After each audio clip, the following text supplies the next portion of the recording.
this is the guidebook right here. So if you don't have a copy of the Diabetes Solution Kit, you might be a little bit lost today. But what we cover on these webinars is really the materials that are inside of here. And so we talk about how to work with your doctor to get off medications. We talk about diet, like foods to eat, foods to avoid.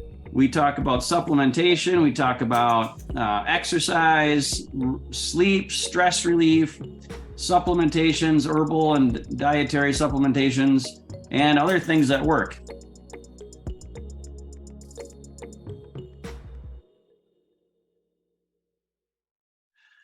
Hi there, Joe Barton here. Welcome to the Fixed Blood Sugar webinar. We're about to go live with Dr. Saunders. Would love to have you say hello in the chat as you hop on board here. I'm going to be hosting today. Leslie is on vacation with her family, and I think this is maybe the third time she's missed in the last nearly 3 years. So that is amazing. So you get to deal with me today. Hope you're doing well. I'm here in South Dakota, and just north of us, they got like a foot of snow. And well, hello, Dr. Saunders. Looks like you're on the phone. Take your time. I'm just introducing everyone or saying hello. So yeah, a foot of snow here in April. Boy, am I excited for the 60-degree weather coming in the next couple days here after today. So hello, everyone. So I wanted to ask a favor of our veteran attenders. We get a lot of people that join us every week on these webinars, the Fixed Blood Sugar webinar, but we also get new people that join every week. And so if you could, in the chat, if you're a veteran, give us a couple, like share one or two of your top fixed blood sugar remedies that have been working for you to lower your blood sugar, your A1C, your insulin levels, all of that. Like, what have you found that's working best for you? Share that with the newbies here, and we look forward to reading your messages here in the chat. So if you're new here, this is the Fixed Blood Sugar webinar, and this here is our Bible that we use for this baby. It's the Diabetes Solution Kit. Now, I don't mean that sacrilegiously against the Holy Scriptures, of course, but this is the guidebook right here. So if you don't have a copy of the Diabetes Solution Kit, you might be a little bit lost today. But what we cover on these webinars is really the materials that are inside of here. And so we talk about how to work with your doctor to get off medications. We talk about diet, like foods to eat, foods to avoid. We talk about supplementation. We talk about exercise, sleep, stress relief, supplementations, herbal and dietary supplementations, and other things that work. And so I love seeing the chat blowing up here with our veterans, sharing what's working for them. So it's probably coming out of this as well. And so, yeah, keep that thread going here as we get going today. So we're going to have a little combo with people sharing what's working for them. And then Dr. Saunders, as always, we get to learn from you and get our questions answered. So yeah, welcome. And that's so important. Think about a book. A book is fixed. It has, the words in it. They're written down. It's like written in stone, right? It's written for everybody to read. But what if it doesn't apply to everybody? What if it doesn't apply to you? I just saw one pop up that said, intermittent fasting has been the best thing for me. And we do talk about that in the book.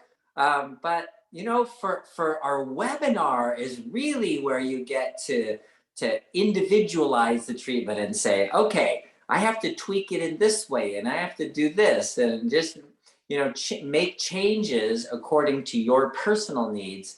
And then you hear someone else ask the question that you wanted to ask, and you go, aha, that's the answer. That's what I needed. So the webinar is really, I think the webinar is the thing. The book is, the basics. This is it, getting started. And I think everybody should read the book first and then come to the webinar.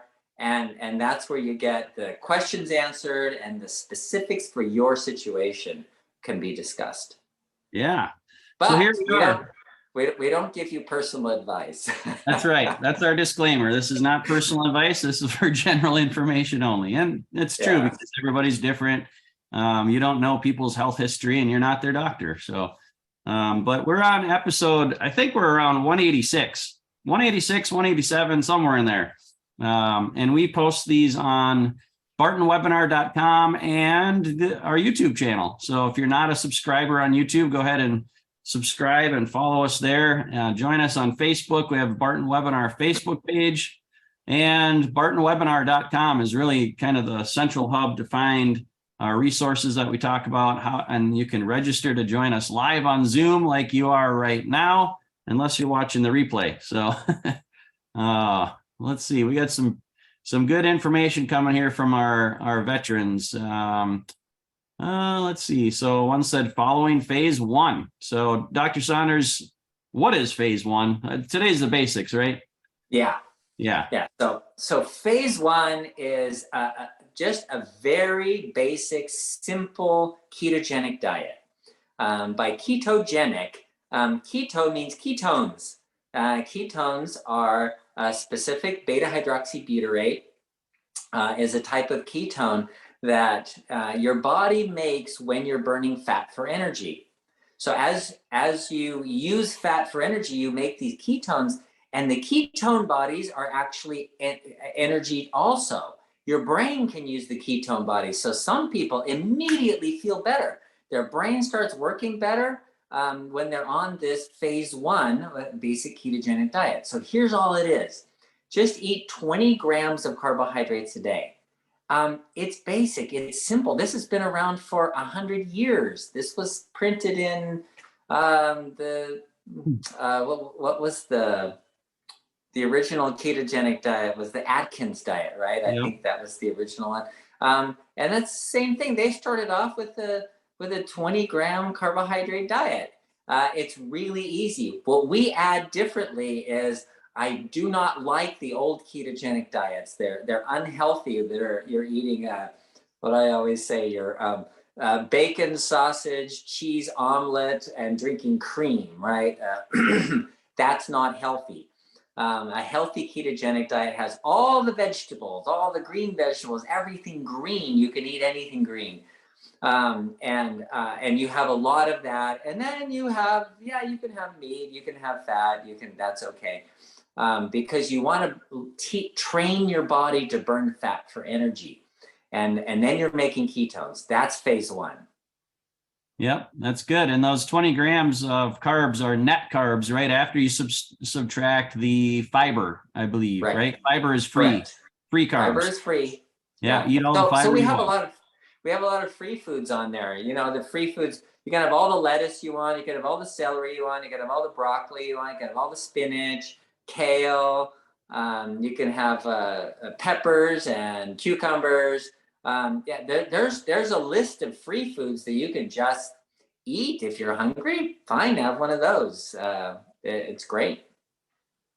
You know, I did an ad the other day, a video ad, and it was pretty funny. It was, what's healthier, Lucky Charms or chicken breasts and broccoli, basically.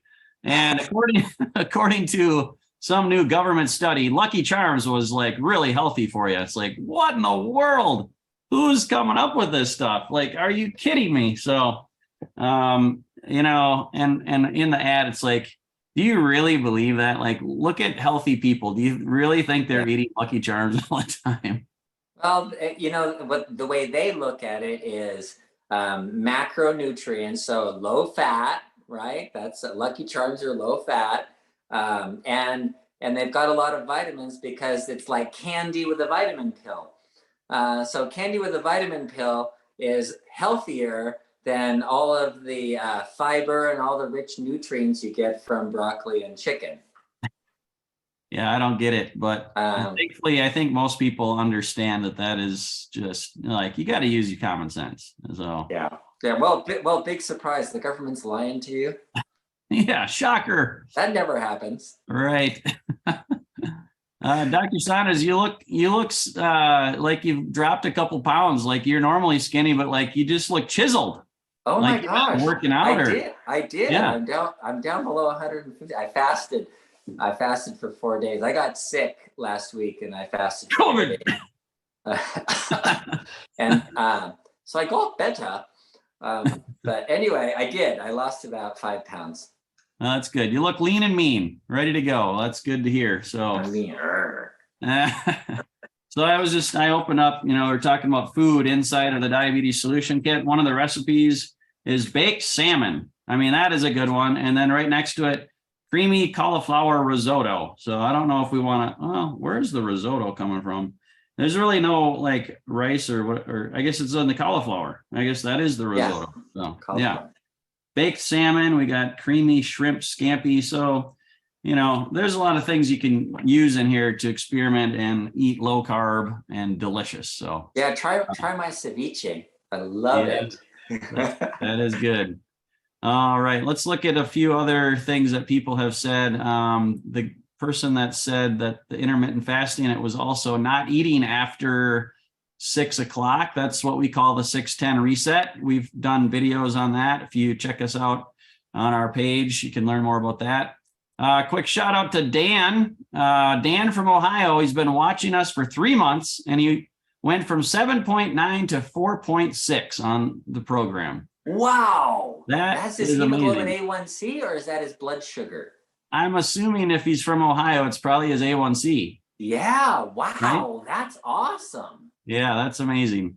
So 7.9 is clearly diabetic. 4.6 is clearly non-diabetic. Yeah. That's amazing. Good work. Yeah, that is great. Kathy said she hasn't started yet, doesn't have her supplements yet. She's read the book and she's lost. So Kathy, we welcome your questions today. That's why we're here. And we love losers. Yeah, right. We like losers. We're all losers here, right? Losing. Right. Because you talk about type 2 is type too much. So we need to lose the fat, lose the sugar, lose the insulin. Yeah, drop all that kind of stuff and doing it naturally and deliciously. So, all right, what else we got here? Intermediate fasting is working. That's the key. The diabetes solution kit, how to eat right. And let's see. And Dr. Saunders is my doctor, but that's Eric. And until I find one like him. And he's looking. So we might have some information that'll be helpful down the road here soon. So let's see. Reduction of stress, reducing cortisol. Krish says the stress hormone. So that is a big one. That's huge. That's huge. Yeah. So if you've got stress in your life, like Dr. Saunders, when you talk to patients, and how often do they know that they're stressed as opposed to you knowing they're stressed, but they don't realize it? Like, how do you tell? Talking. As I talk to people, I get to know them. So yesterday I had a woman here who's like, I'm not stressed. I go about my business, and she's very focused. And that's kind of what she needs to do to push her stress out so she doesn't feel it, so she doesn't think about how stressful her life is. And so I said, but look, you have all the symptoms of stress. You're gaining weight, you're insulin resistant, you're eating for emotional reasons instead of for nutritional reasons. And she says, yeah, but I don't want to talk about that. So sometimes I'll realize it before they will, and I'll just bring out things. And so often what I'll do is I'll give them a book to read. So some kind of, like in this case, it's a book called The Body Keeps the Score.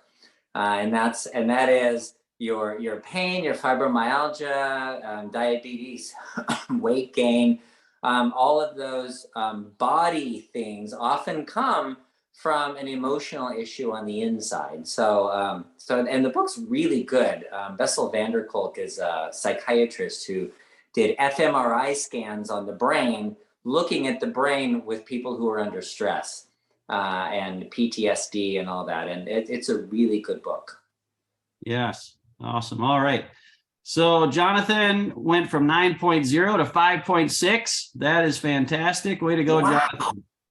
That is great. Man, you guys, how do you get such good numbers? I never see this in my office. Wow. That's awesome.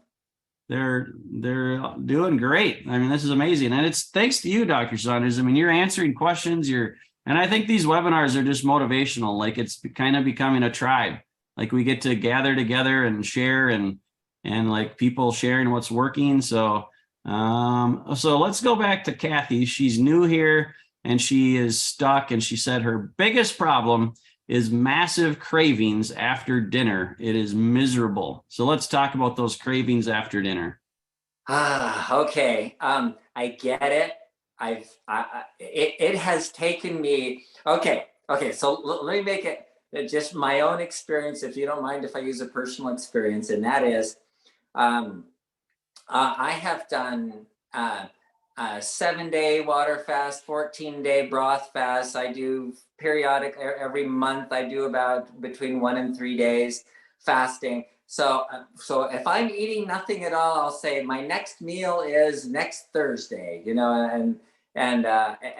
that, and I can do that, and that's not a problem.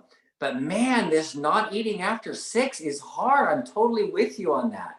It is the hardest thing I have had to overcome. And I'm getting better. I'm not there yet at 100%, but I'm getting better. So yesterday I got home at 8, and I didn't get much lunch. I had a salad for lunch, and so, but I got home late, and so I'm sitting there going, I'm really hungry right now. But it's after 6, and I'm like, okay, I'll just put it off and I'll wait. So yesterday I did really well. You know what? I don't know any other way except keep practicing and keep trying. I have fallen off the wagon so many times. And if it helps at all to think about, okay, you can eat after 6 two nights a week, right? And it's still good. If you just do it 5 days a week of no food after 6, it's as good, according to Sachin Panda, the animal research that was done, if you did it, if you still eat late at 2 nights a week, you're still okay.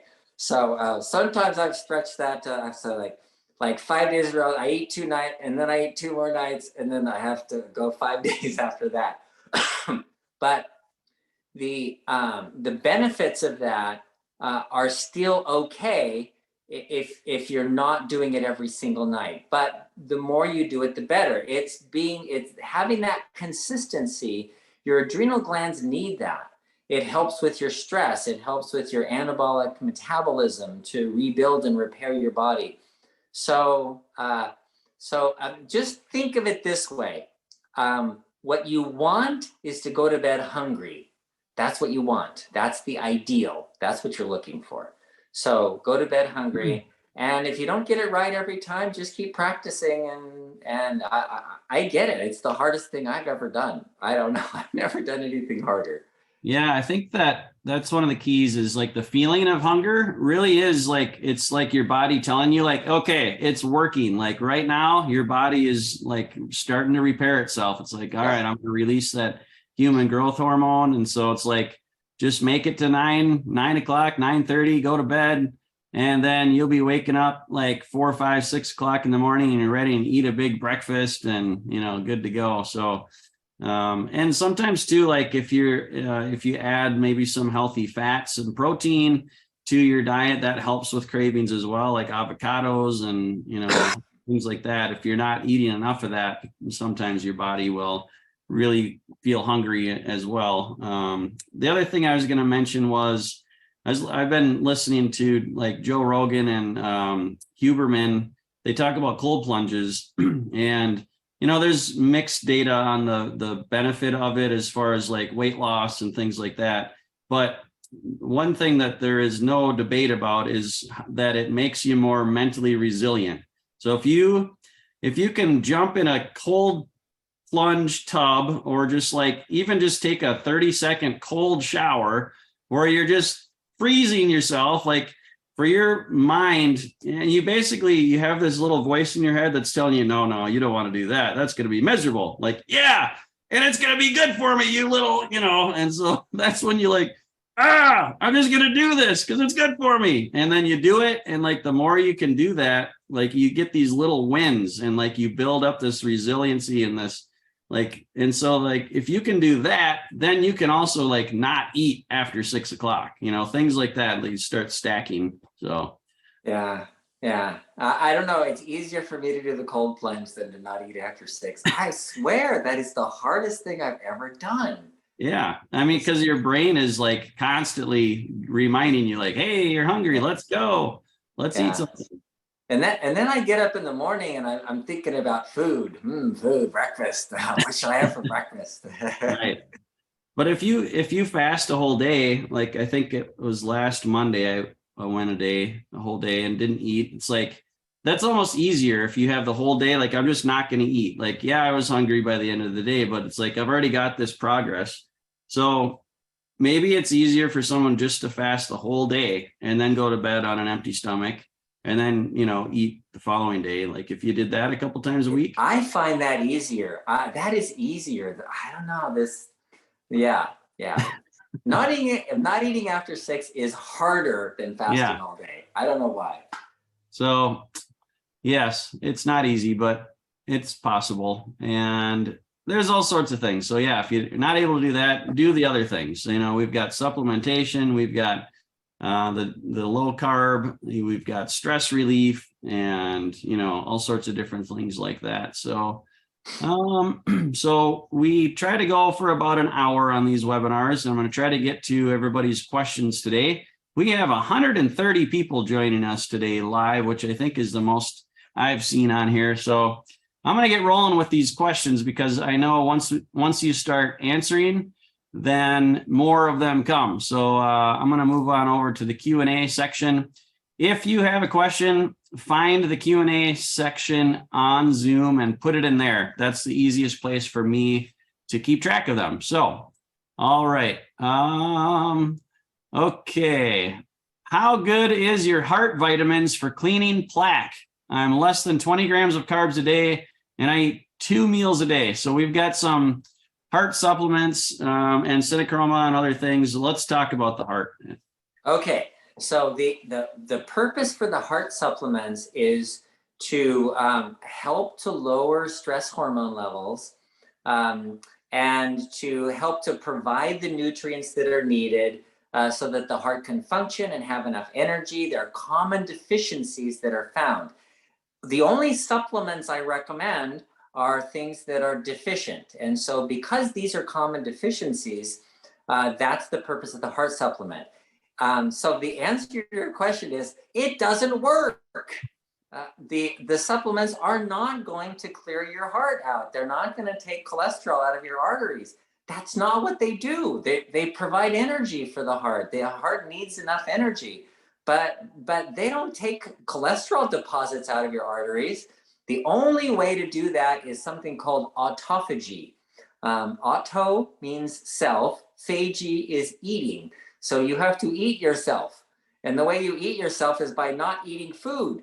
So when you stop eating food and your stomach is empty, your body starts looking around like, I need some food. Where am I going to get it? Oh, look at all these cholesterol deposits in the arteries. They're not being used. I'll just suck those out. Oh, look at all these tau proteins in the brain. I don't need those anymore. That's waste products. I'll just pull that out. And so your body starts taking out dead cells, starts taking out bad tissues, dead anything or useless anything or waste products. So the cleansing of your body is called autophagy, and that's where you use up the deposits in the arteries. I had a young man who was his arterial disease was so bad he couldn't walk across the room without getting crushing chest pain. His cardiologist said, dude, if you don't have this bypass surgery, you're going to be dead in a month. There's no way you're going to survive. He said, I don't want to do that. What can I do? He did a 30-day water fast, 30 days, water only, no food at all, no drinks at all, water for 30 days, not even a vitamin pill. And at the end of 30 days, he was playing a full game of tennis. And now 3 years later, he still has no chest pain and his heart is perfectly healthy. And all he did was a 30-day water fast. So if you want to clean out anything, if you want to clean your arteries out, if you want to clean the tau proteins out of your brain and prevent Alzheimer's disease, if you want to clean your liver out, don't go and buy all this little pill stuff and pop pills. It's all crap. It's not useful. It's just processed food and stuff, chemicals. What you really need to detox, to cleanse, is to not put anything in your stomach, because everything in your stomach has to go to the liver and get processed. But if the stomach is empty, then you actually clean your body out. Okay. Well, that is good stuff. So I'm glad you mentioned the, the healthy heart support. This is the product right here. And like you said, that's for energy. And then also we've got the fiber greens. So shameless plug for our products here. And I know you don't love this for people with diabetes, but for people with heart issues, the fiber is in here because people just don't eat enough fiber, right? And I don't think that necessarily cleanses out your plaque either. But what do you say about that product? Oh, it is so important to get enough fiber, and you definitely should get it from your food. And it's really hard to get enough, because if you look at how much fiber we get, the average American gets 9 grams of fiber, and the ideal is over 40 grams. So think about that. The average American only gets less than 1/4 of what the minimum should be, and it's just not enough. So yeah, we put in fiber greens, and so we're talking to the formulation people, and we're telling them, okay, we want a fiber product, and we don't want any flavors in it or anything. He says, no, that fiber's horrible. It's never going to work. Nobody's going to eat it. You have to put flavor in it. And we're like, oh crap. Okay, fine. So it was kind of a compromise that we said, okay, we need the fiber product. We need the greens, so you get the nutrients from that, and that's what we wanted. And then the formulation people insisted on the rest of it, the flavoring. So yeah, it's a way to get more fiber, and fiber helps you feel full as well. I mean, that's bulky and it helps your digestion and all that. All right, we've got tons more questions. Let's keep rolling here. We already talked about that, so let's see. Okay, Melinda said what works for her is snacking on nuts and dark chocolate or veggies and dip. Low carbs for life is my savior. All right, that's great. I hope Jesus is also your savior, but that's a whole nother conversation. That's we're not going to get religious here, right? All right, I eat 2 meals a day. This is anonymous attendee. A lot of people with the same name here. I eat 2 meals a day. My breakfast is bacon and eggs. What do you suggest to eat for breakfast instead? And for dinner, I have salmon and vegetables or salads. Oh, that's good. Well, for breakfast, I often eat a salad. I make a kale salad. This morning I had kale that I chopped up and whipped up with, I had rice because like I'm not on the ketogenic diet. I'm on the high fiber diet. So with vegetables, you can make vegetable stir fry. That's really good.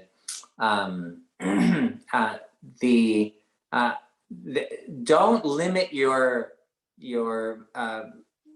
breakfast to just breakfast foods. Start thinking outside the box. Have your salmon salad in the morning for breakfast. That'd be really great.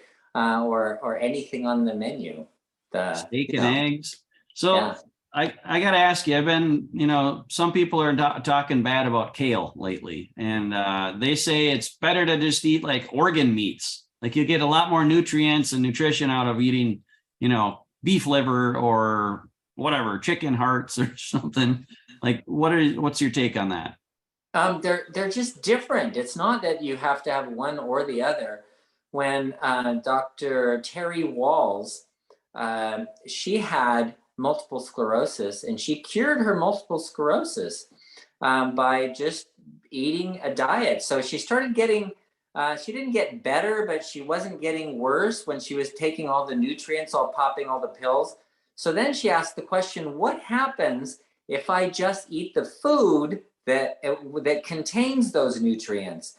And then she started getting better, and she actually completely reversed it and cured her multiple sclerosis. She was bad. She was in a motorized wheelchair, and all she could do is move herself around with her little what do you call it? Yeah. In her wheelchair, right? Yeah. So she was really bad, and she completely reversed it by food. And what did it include? Organ meats. That was part of it, and also kale, Yeah. and 9 cups of fruits and vegetables, and then fish once a week, organ meats once a week, and seaweed once a week. So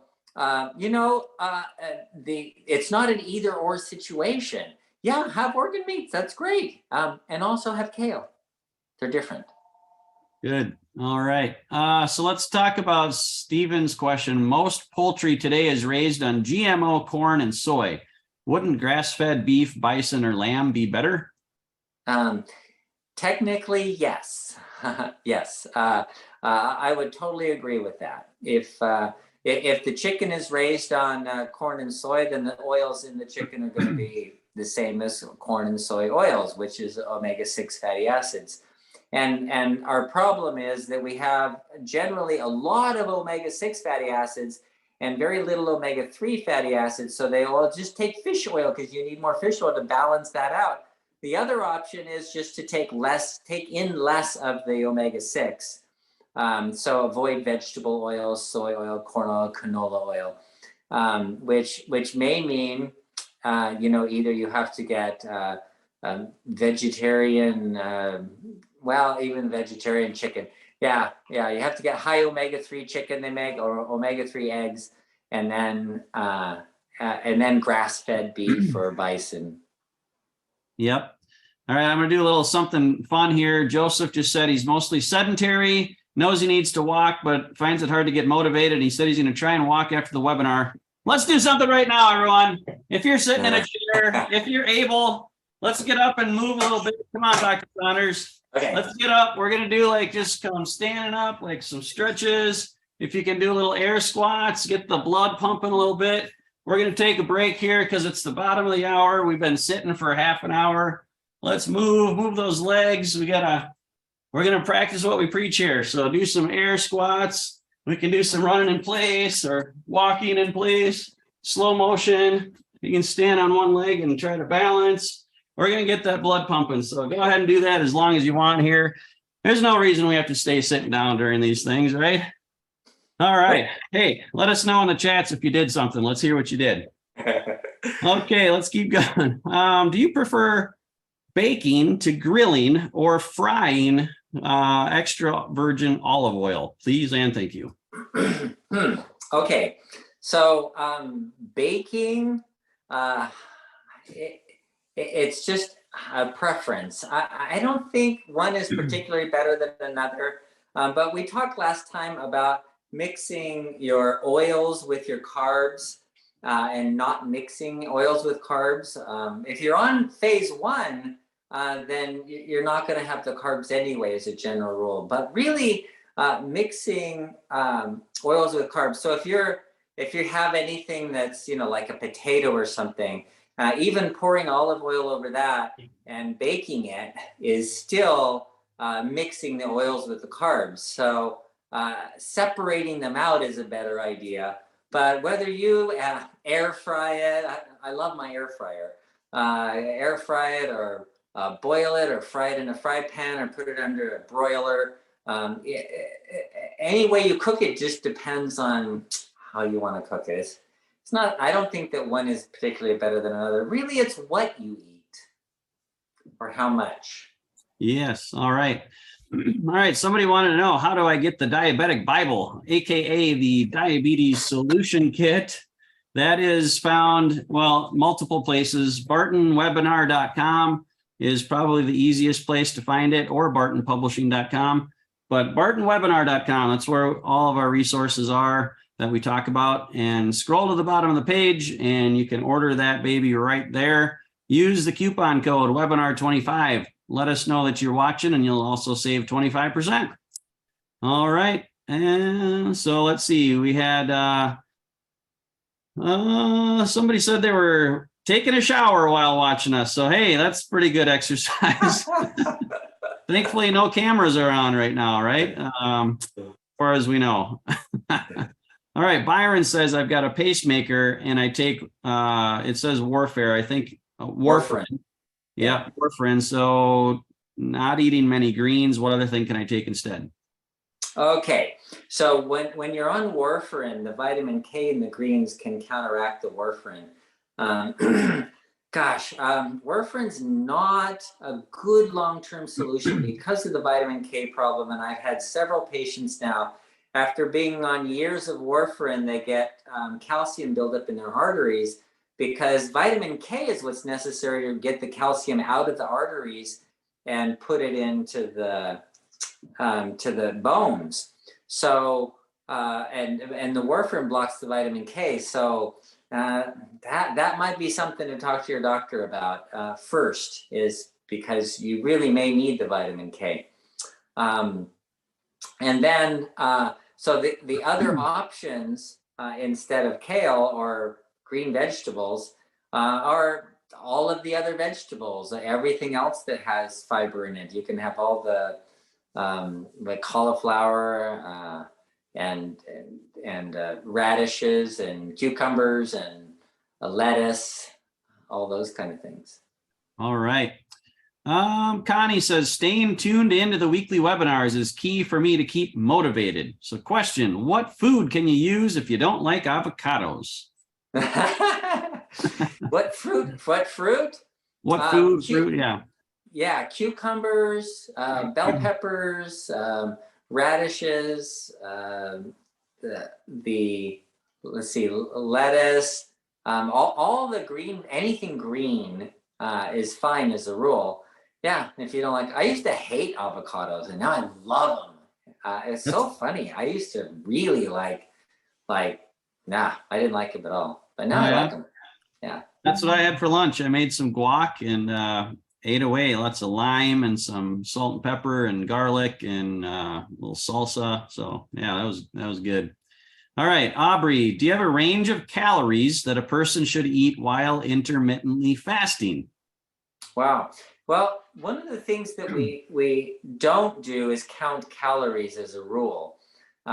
It's counting calories has been tried over decades, and the diets that count calories, they can work, but they're really only temporary. So intermittent fasting, the key is to have an empty stomach. And so if you're doing 2 meals a day and you have an empty stomach the rest of the time, and then you get really hungry, and I had somebody just the other day said that she was doing intermittent fasting, and she felt great. She was doing really well. And then one day she woke up, she goes, oh man, I was so hungry. I just wanted to eat and eat and eat. And so she had a big breakfast and she said, I shouldn't have done that, huh? And I'm like, no, that's okay. It's some days you're not going to be as hungry and you're going to just sail through and not have a problem. And other times you're going to be going like, okay, I need more food, and you eat more. And that's okay. So I don't think it's helpful to count calories. Somebody's wondering, so they had a stroke and a heart attack over 3 years ago. They do 2 meals a day, but trying 1 meal a day and is harder. Can they water fast? Oh yeah, absolutely. Absolutely. In fact, I told you the story of the guy with the severe heart disease who was given 30 days to live and did a 30-day water fast instead. And now 3 years later, he has no chest pain and no heart disease.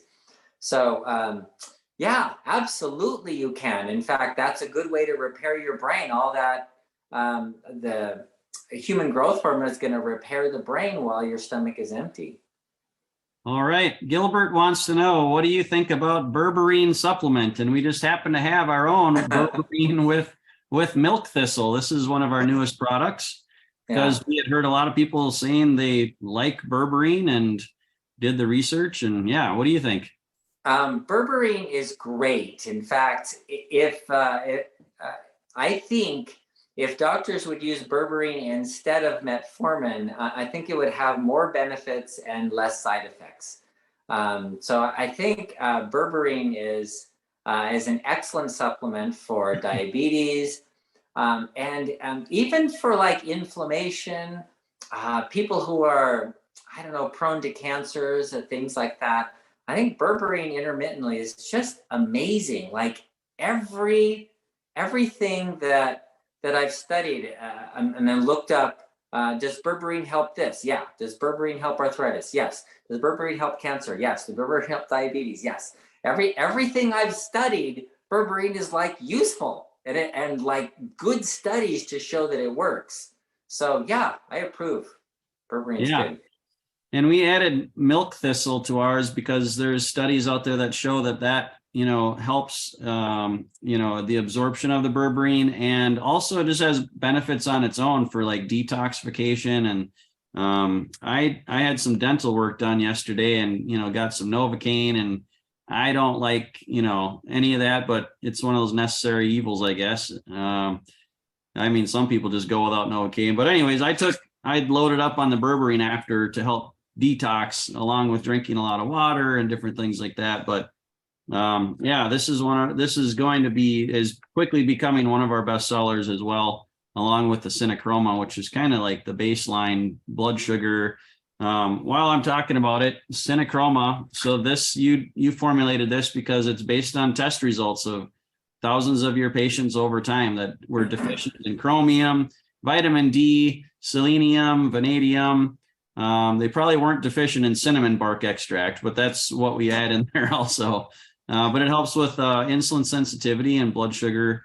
Blood sugar spikes. And then it has the vitamin K2 as well, which helps take the calcium out of the blood and put it into your bones, which is, an issue if you have higher amounts of vitamin D3. So yeah, we've talked about this a lot as well, but anything else you wanted to add about Synachroma? No, just a reminder that the Synachroma does not have the purpose of lowering your blood sugar and fixing your diabetes. That's what the kit is for. That's what the book is for. The Synachroma is just to make sure that you have the right nutrients that you need so you can process sugar properly, because a lot of people with type 2 are deficient in these nutrients. Mm-hmm. Note to self. Okay. Sleep 10 p.m. to 5 a.m. Really? I sleep midnight to 9 right now. Well, yeah. I mean, some people can't get to bed at 10, but that's the research, right? Sachin Panda. Yeah. Yeah. All right. Are green smoothies a good meal substitute? I think so. I often do that. I often have a green smoothie in the morning as a meal substitute. A lot of fiber, a lot of nutrition, low fat. I think they're great. All right. Let's see. So rum soaked peanuts. We have an ad out there where you soak some peanuts in some rum. And does that really like help with blood sugar? I don't think so. There's a study out there. I know we got it. Like, we're going to have to compare notes on that because yeah, it's out there. I don't think we necessarily recommend it. It is a bit of a marketing hook. We don't really recommend drinking rum and eating rum soaked peanuts. So you have to forgive us. Sometimes we do things to try to get people's attention because there's a lot of noise out there, but you found us here and this is where you learn like, all right, here's the really good stuff. Like the cinnamon rolls. No, don't eat cinnamon rolls. I get to roll my eyes at that one. Right. But it gets people's attention because everyone loves cinnamon rolls, cinnamon buns, they call them. Yeah.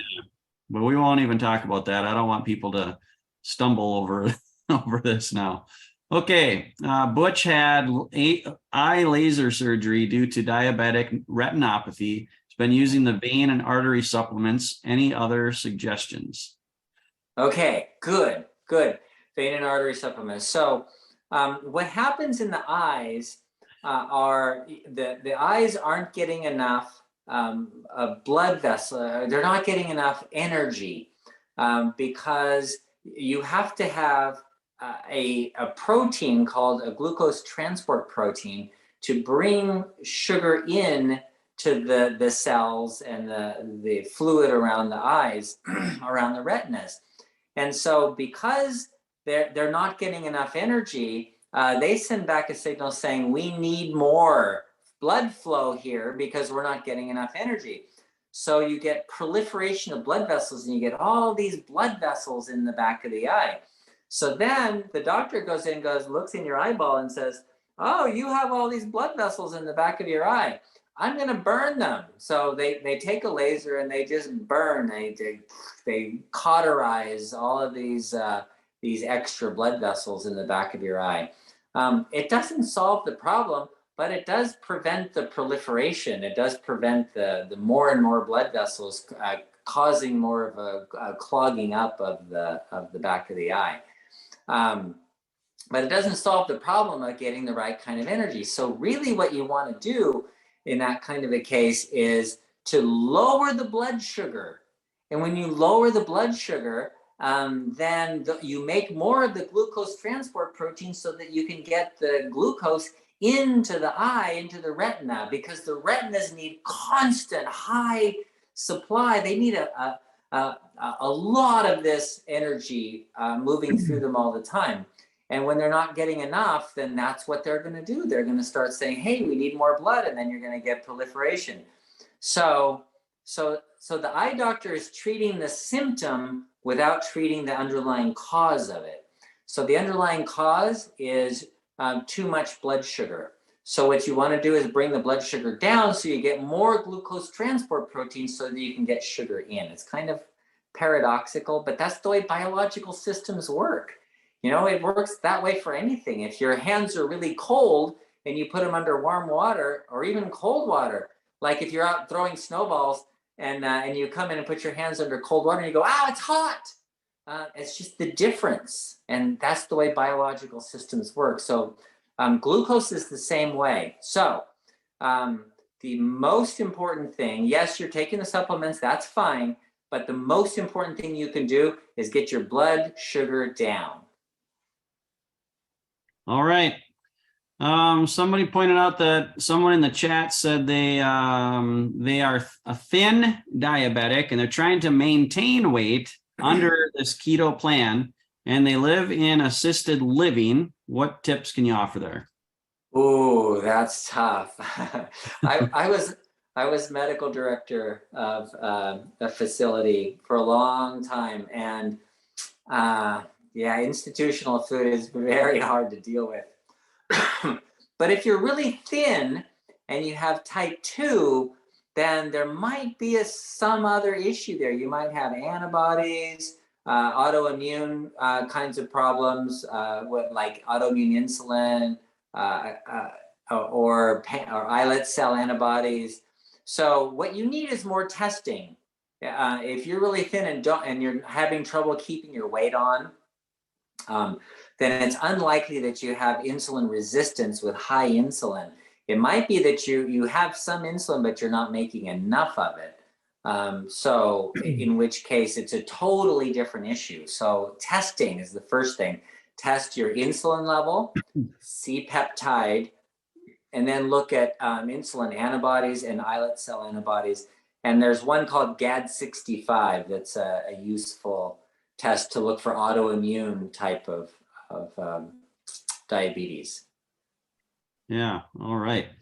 Barb is allergic to grass and has difficulty eating grass-fed chicken. That is a question I have not heard before. I haven't heard of someone allergic to grass. So what do they eat instead? Fish? Well, I have lots of patients who are allergic to grass, Timothy grass, and I tell them no more grazing. But grass-fed chicken, grass-fed beef, gosh, I have never had anybody have a reaction to grass-fed chicken who is allergic to grass, because it's usually the pollens in the grass that you're allergic to. So when the pollens come out, you're just miserable. But gosh, I've never had anyone have an internal reaction to grass. Well, you know what? Then that's one thing to avoid. And instead of that, you have to have something else. Then instead of the grass-fed beef, then you're going to have to eat the kale. Okay, I'm going to share some personal news that is sad, and it's sobering, but it's important. 2 weeks ago, we learned that a friend of ours, Brian Voiles, passed away. Dr. Saunders, I think you met Brian on a retreat that we were on together. He wrote some copy for us in the past, and he attended our webinars, and he just he had a hard time. He had a lot of health struggles, and he passed away a couple of weeks ago. So just want to give condolences to his family, but also let that be a sobering reminder of how important this stuff is. Like, it's really important to do all you can to get your health under control, to get off medications, to lose the weight, to eat healthy. And so I just thought of that. Somebody else wrote, mentioned something. Their name is Brian, and it made me think, man, Brian used to the other Brian used to ask us questions here. And so it's real. This stuff, this is serious business. So yeah. Okay. Rita asks, what diet sweeteners are okay with the program? This is a good one. Yeah. Okay. There we go. There's your answer. You want to hear them again? Tell us again. Yeah. Okay. Okay. So when research is done with diet sweeteners, even stevia, it doesn't matter the cause of the taste of sweet. You have sweet receptors in your intestines as well that are telling your pancreas to make more insulin. And so diet sweeteners make you insulin resistant. They make you release more insulin. And so that's one of the things that you want to avoid.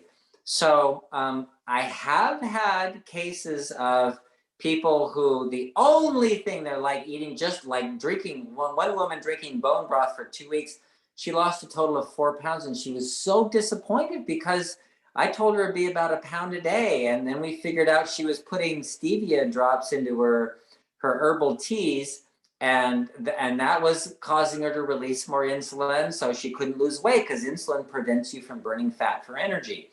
So, but I've had other people. I had, in fact, somebody today who is using stevia in his flavored water, whatever it is, and he said, "Is that okay?" And I said, "Well, not really." He said, but he's been doing it, and he's been losing about a pound a day. So it's not that it affects everyone. So you should look to see if it affects you. If you find you're not getting results, it can be the artificial sweeteners. And remember, when they did studies on sodas, diet soda versus sugar sodas, people gained more weight on diet sodas than sugar sodas. So it's not just me. It's not just my patients. That's what the research seems to show as well. All right. So Dino E had a couple of questions here. She said, or he, I don't know who that is, been following the program for several months. Doctor told me I've beaten my cholesterol issue. A1C is down as well. When you start getting your system in shape, all parts of your body start working better. Woo! Woo! Amen. That's great. And someone else had a question related to cholesterol, and that is statin drugs. What do you think about statins? In 30 years of practicing medicine, I've prescribed statins twice to 2 people because they have something called familial hypercholesterolemia. And you know what? Those kind of people just need statins, and nobody else does. So that's all. Yeah, and we've talked about this before. We've got entire webinars where we talked about it, but really, is it the American Heart Association that says your cholesterol should be under 200? And no, when you look at the actual charts of healthiest lifespans, it's people that have between 230 to 245 or 250 total cholesterol. So yeah, if you're right around there, you're great. The other question was baby aspirin. Okay, baby aspirin, that's been studied extensively, and there is some benefit and there's some risk. And the risk, it turns out, is a little bigger than the benefit. The risk of bleeding, of dying from internal bleeding from your stomach primarily, is greater than the risk of being, or the benefit of being saved by not having a heart attack, by preventing clots or whatever. So, I would recommend not taking aspirin every day for that reason. Might be one of those myths out there that, misinformation that's been spread for a long time. So, well, there is benefit to it, but yeah, it's just that the risk is a little greater than the benefit. yeah. Is there a specific vitamin K to take, for that calcium issue? Yes, vitamin K2. Vitamin K2 is the one that's been studied that actually takes the calcium out of the arteries and puts it into the bones.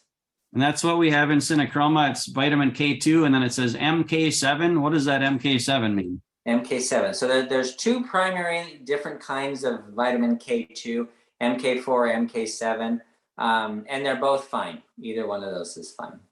All right. Oh man, we continue to get more, like every time I answer a question, a new one is asked. So I'm gonna have a hard time getting all these in, but we'll do our best. Can you take berberine if you're on a prescription for metformin? Yes. Berberine has no interactions with any other medications. It's well tolerated, and you may not need the metformin if you're taking berberine.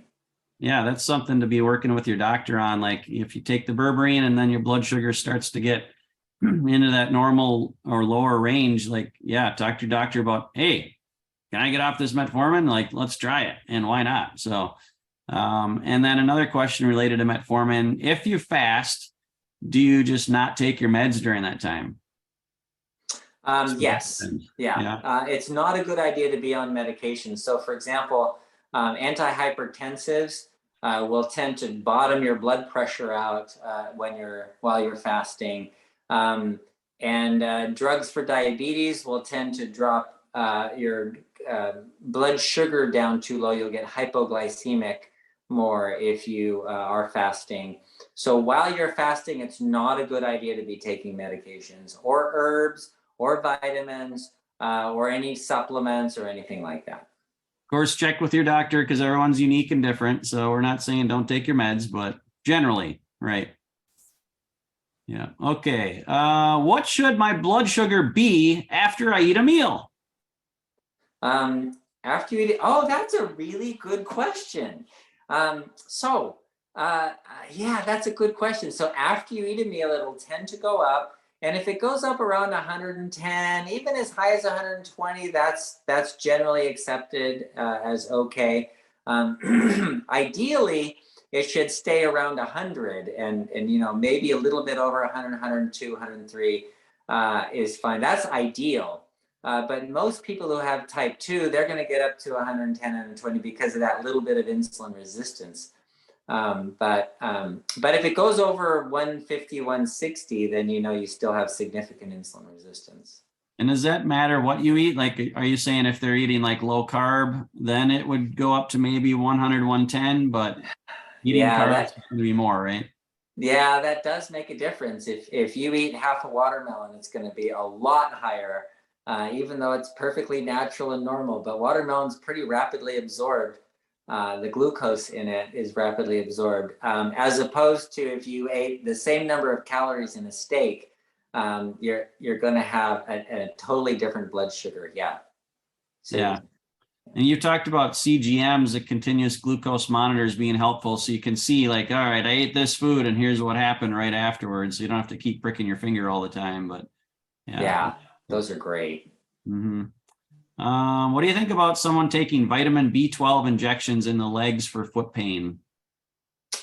I've heard of that, and it's okay. And vitamin B12 is very helpful for waking up nerves, but it's not always the problem. Sometimes you can take a vitamin that will improve the symptom, but doesn't deal with the issue. So one of the reasons we have the Nervala the way it is, it doesn't have vitamin B12 in it.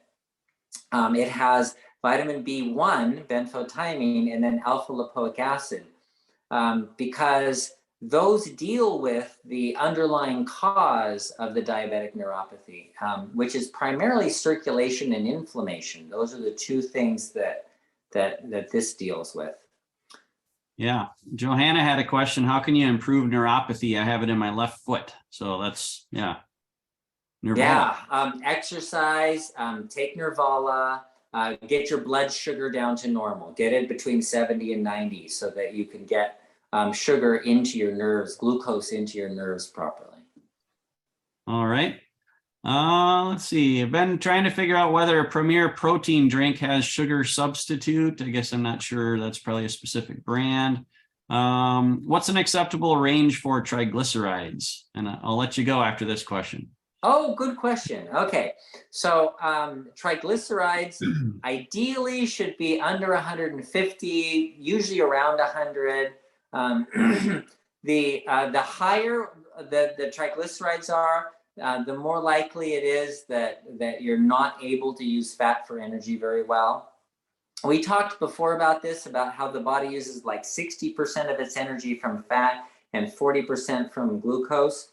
And people with type 2, they usually have reversed that, where they're 40% from fat and 60% from glucose, because they always have a lot of glucose around, and they're not using the fat, so the fat in the blood is going up.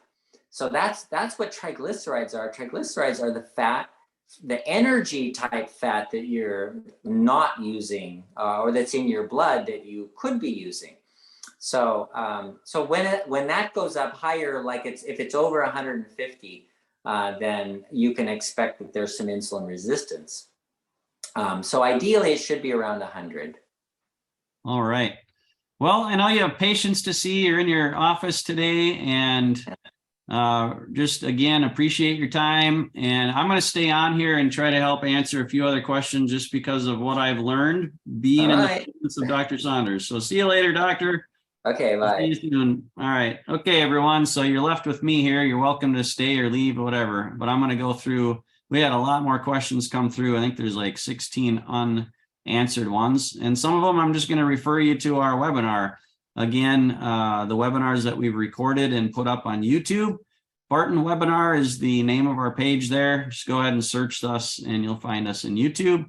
And you can even then, once you get inside the YouTube channel, you can do a search for the keywords of your questions, and that will bring up any webinars that we've covered in the past. So that's pretty cool that you can do that. So if I don't get to your question, then just go look there or join us for a future webinar. So here we go.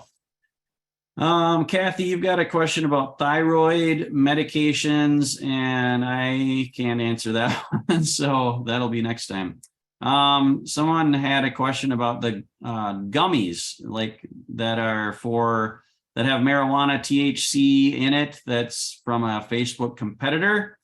And I'm pretty sure Dr. Saunders would say gummies are not a great idea, just because they are sweet, and he likes to avoid sweets as much as you can. So pretty sure that is probably not a great product. And I don't think he recommends THC either. So from what I remember. All right, getting off meds.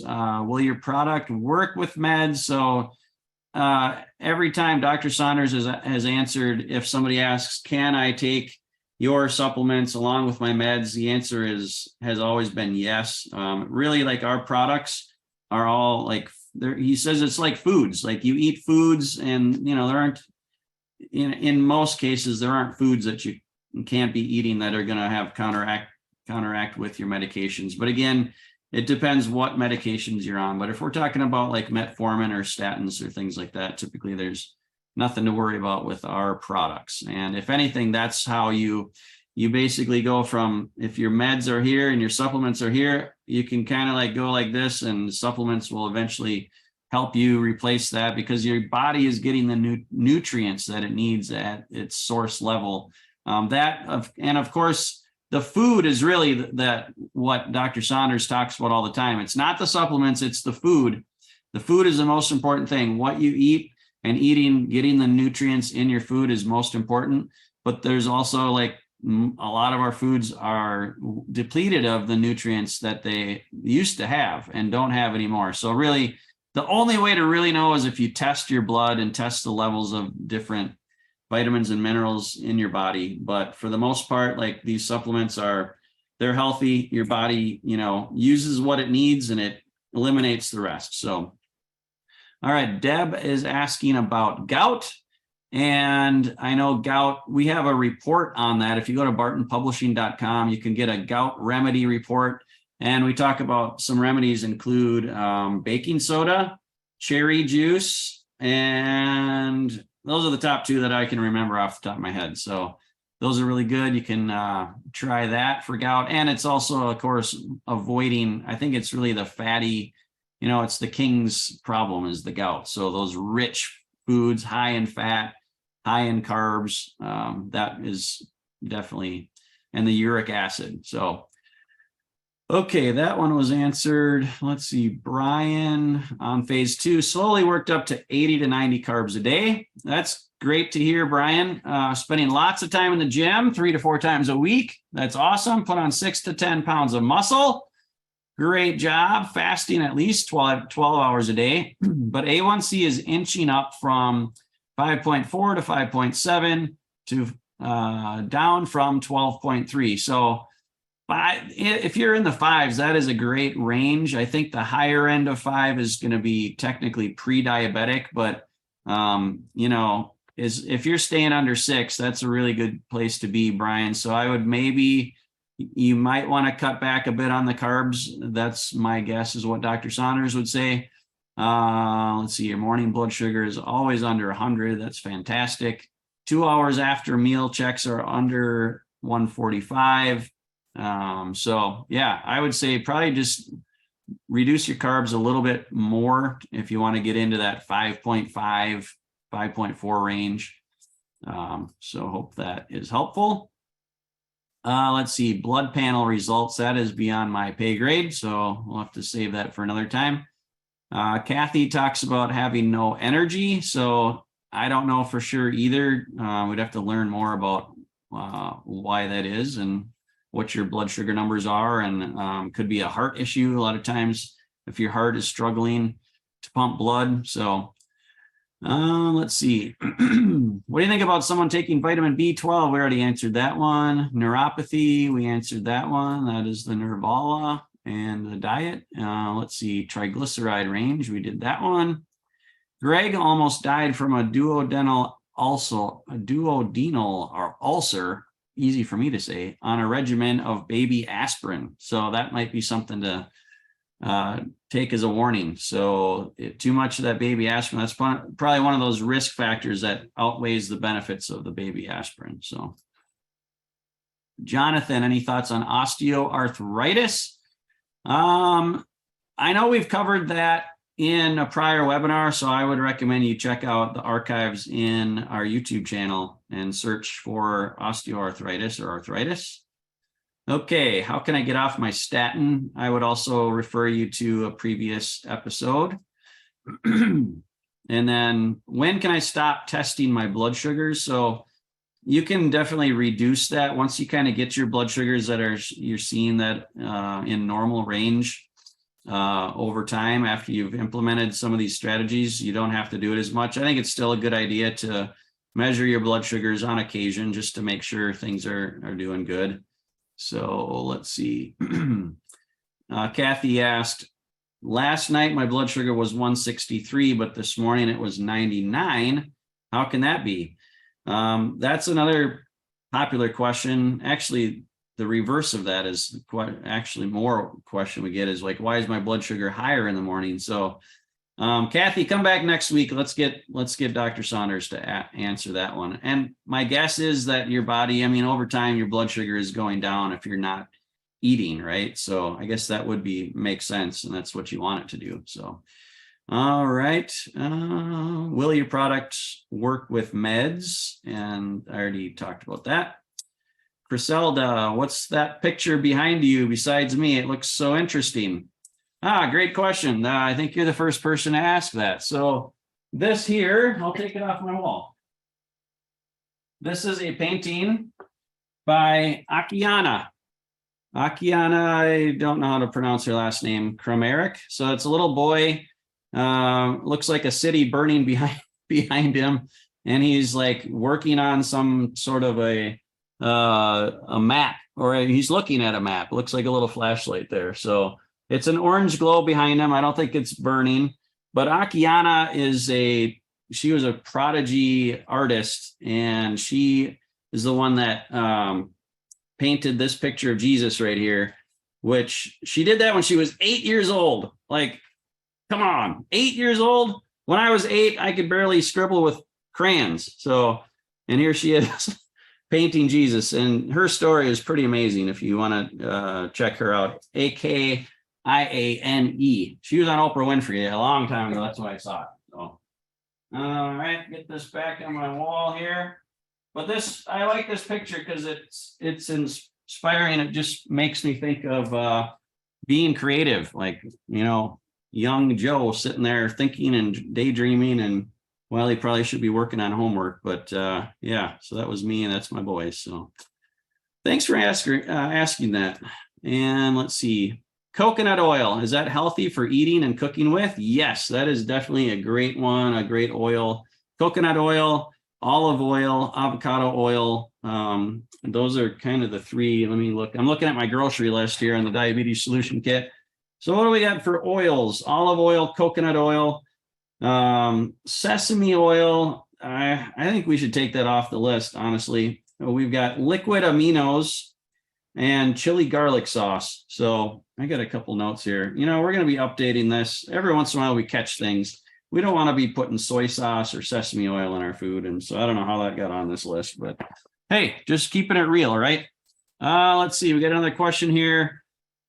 As a pre-diabetic, should I be worried about buying and using a kit to check my blood sugar regularly? That's up to you. I think I would say I have one myself. I'm borderline pre-diabetic and non-diabetic at all, but I just like to know because this is the business that we're in and I can learn more about it. I would say personal preference, but also some people can go way overboard and they're constantly checking their blood sugars and letting that stress them out. And we talk about stress, trying to reduce stress. So I just do it every once in a while, keep a good handle on it, but don't overthink it or over worry about it. So, all right, we're getting close to the end here. Somebody's wondering if we do the webinars at the same time every week. That is correct. Every Wednesday at 1 p.m. Central Time. That is 2 p.m. Eastern and 3 p.m. Pacific and 2 p.m. Mountain. And, we get people from all over the world. So I'm not going to translate every single time zone here. But in other news, we are starting a new Healthy Heart webinar. If you go to bartonwebinar.com, if you or someone has heart issues, Dr. Saunders is going to be hosting a webinar just for people with heart concerns. So that is the Healthy Heart webinar. Go to bartonwebinar.com, click on that Healthy Heart registration, and that is going to be on Thursdays at 12 o'clock Central Time, noon Central. So excited to get that rolling here. I think we're starting that next Thursday. That'll be the 13th. So Leslie will be back and she's going to be co-hosting that as well. So that's it for me. My voice is starting to go a little bit, so I'm going to sign off. Thank you all for joining me today. This was great. Hope you learned a lot. Again, if you don't have the Diabetes Solution Kit, hop on over to bartonwebinar.com or bartonpublishing.com. You can enter the coupon code of webinar25. You can also find our products like the berberine or the Synachroma or the Nervala or the Healthy Heart Support. And I love how Dr. Saunders, he just says it how it is. Like, no, you don't need supplements. And he's right. But they do help in a lot of different ways. And so we are, as you can tell, we're not just here to sell you a bunch of pills. We're actually trying to get you off pills because nobody likes taking pills. But I take pills all the time just because I know those nutrients make me feel better. They help keep my energy levels and my numbers. They help me sleep better. They help, I can't say the word prevent, but they help me in my journey of wellness, I would say. So, it's just for, your own personal preference. And we use the best ingredients, and, we use a manufacturer that is all certified by the FDA, has the highest standards, good manufacturing practice, GMP, I believe it's called, and all that. So, and Dr. Saunders, as you know, he only allows and has the best ingredients from all the research that he does. So we're just happy to partner with him, blessed to partner with him, blessed to take that information to you guys. And again, you can get the digital copy of this if finances are an issue. All you need is the ebook of this. It's $19.97, a one-time purchase. Read it, follow the information in here, and I'm telling you, you can make diabetes a thing of the past. I'll say that instead of curing, because that's, unapproved by the FDA to say that this cures or prevents or treats any disease.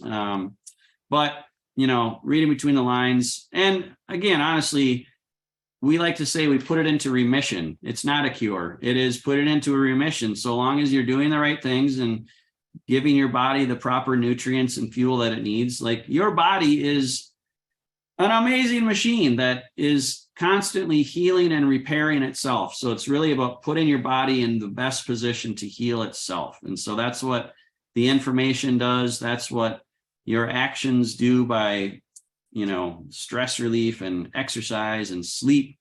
And the supplementations give your body the building blocks of what it needs for nutrition and nutrients. So that's it for me, everyone.